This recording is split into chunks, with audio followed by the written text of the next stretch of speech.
Hello everyone, my name is Andrew Clark and I'm a publisher of local history books. Over the years I've used hundreds of old picture postcards in my work and I find them fascinating.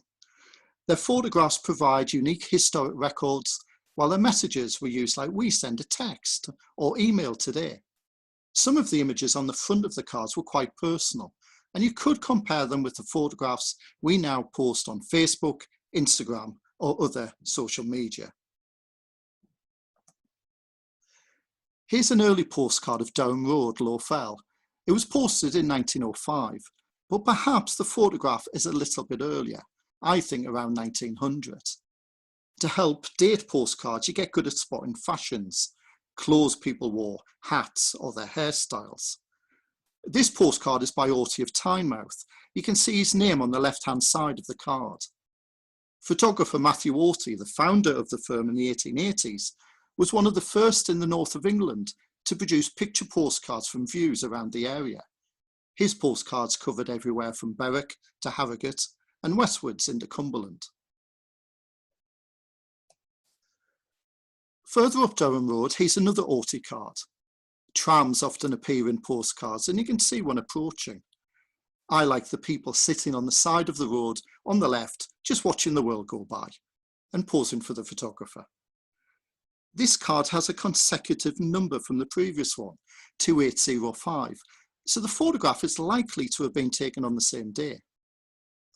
Picture postcards first appeared in this country in 1894, but the golden age of the postcard started around 1900 with the introduction of improved printing.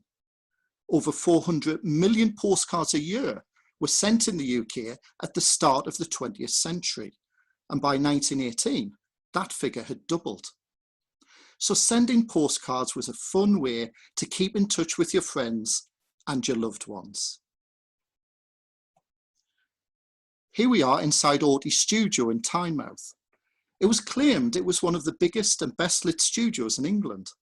They also had workrooms devoted to the finishing and touching up of portrait work. So even 100 years ago, they were working to improve your photographs. Today we use programs like Photoshop or apps on our phones to work on our pictures. Notice the natural light from the skylight and all the various props around the room. You can also see a backdrop that was used behind the person having their picture taken. This is my favourite studio postcard, a young lad at bath time, and his props are the tin bath, the towel and his soap. Unfortunately, I don't know who this is or where they are, with such a great image. I often tell people to write on the back of their postcards or their photographs in pencil, who is in the picture, where are they, what are they doing, do you know the year? Then all the details of the image can be shared in the future.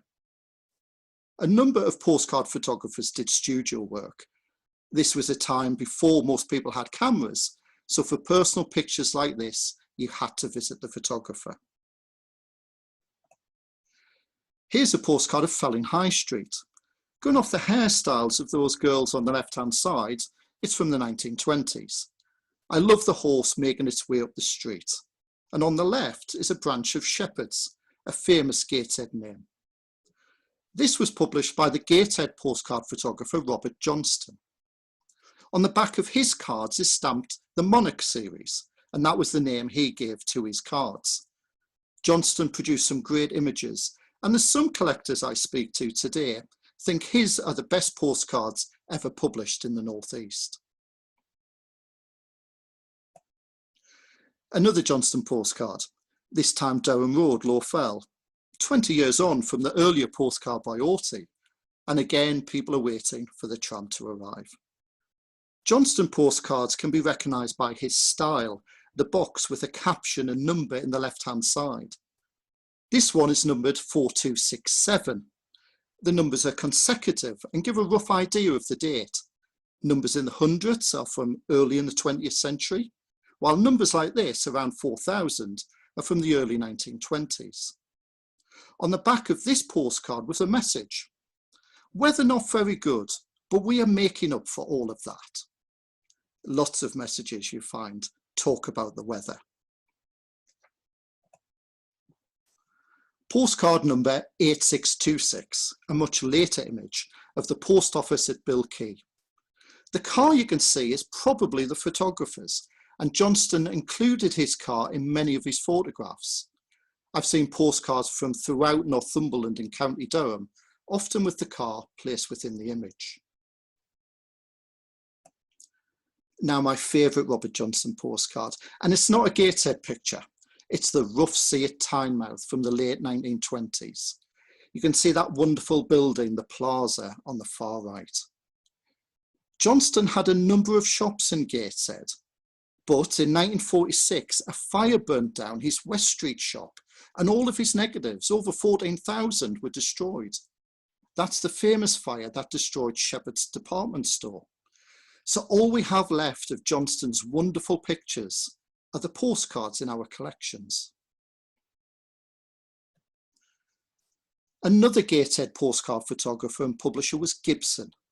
This atmospheric view of Bensham Avenue is from the early 1900s. His postcards can be identified by the stylized writing you see at the bottom. I've used a number of Gibson postcards over the years, but it was only when I was putting this talk together I realised how good they were. Gibson was very prolific at the start of the 20th century, and most of his postcards are from the early 1900s. Another Gibson postcard fell in colliery. Mining postcards were very popular. Gibson and Johnston photographed dozens of collieries over the years, and they also did other industries as well. And some of these postcards are the best, and sometimes the only images we have of this industrial heritage. Today, mining cards and railway stations are very collectible, and some of the more expensive ones to buy now. But postcards were collected from their earliest days, and often a message on the back will say something like, "Here's another one for your collection." Now a street scene by Gibson, Sunderland Road in the early 1900s. This sort of view would be impossible to take today with the traffic we now have. But 120 years ago, you could set up your photograph like this. Even the dogs have posed for the photographer. A young lad on the far left is holding a bowler, a hoop you would bowl along with your hand or a stick. The children look quite well dressed in this photograph, unlike the children in the next postcard. I think this is a great image of social history by Gibson. It shows Fellingshaw, the start of the 20th century, with the chimney of the zinc oxide works you can see in the background. It shows how people lived very close to industry in those days. But look at the girl on the far right. She's not wearing any shoes. And now my favourite Gibson postcard, the swings at Birtley Recreation Ground. Note the boys only swings and girls only swings as well.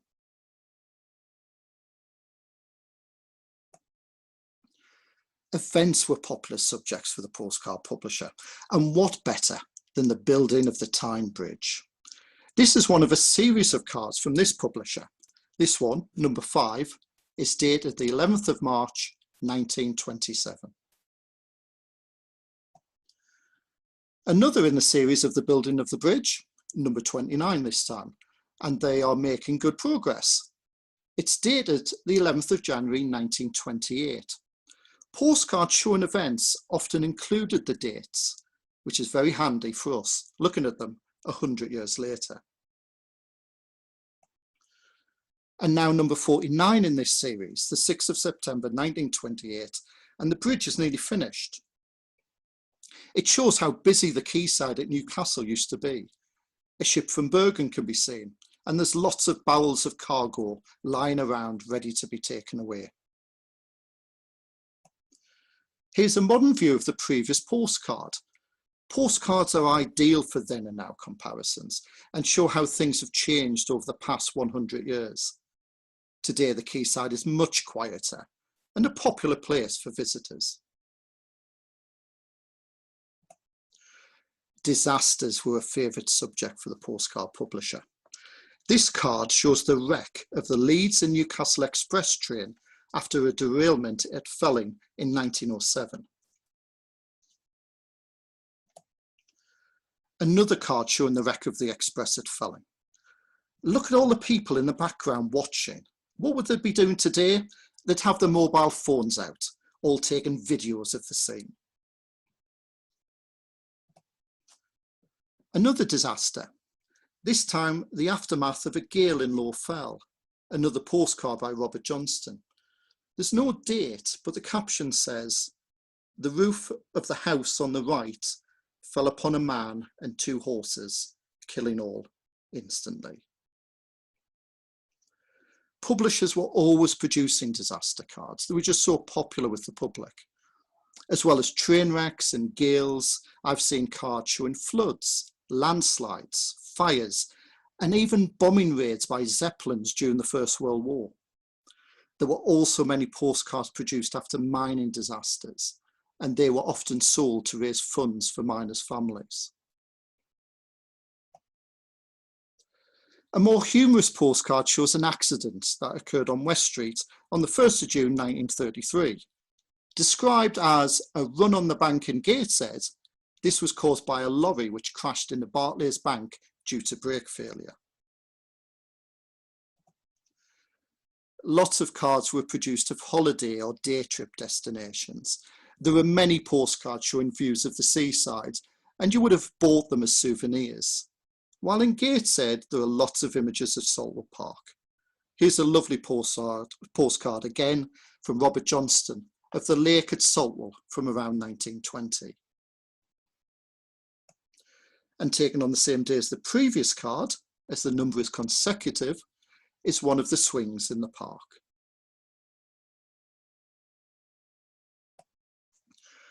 And now an unusual view of Park House. After the war, perhaps, it says on the caption.